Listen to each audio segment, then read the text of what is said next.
I'm back in Sydney's prime suburb of Crow's Nest, where John and Kitsa had quite the predicament with an unusual and uninhabited building. Let's see if the Shah team have turned this shell into a lovely home.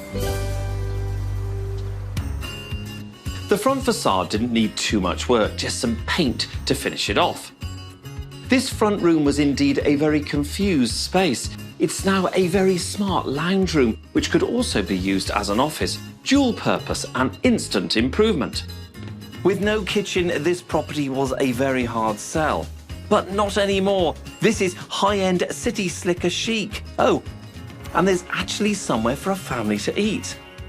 This was just a big empty master bedroom. Wasted space, if you ask me. Now we're talking. Adding a third bedroom in here is total genius. An empty courtyard, hardly inviting. Much better. We've now got a lovely, stylish outdoor area, perfect for relaxing or entertaining.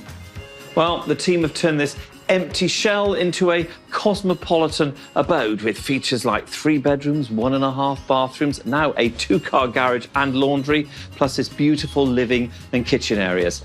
Time to get the house on the market.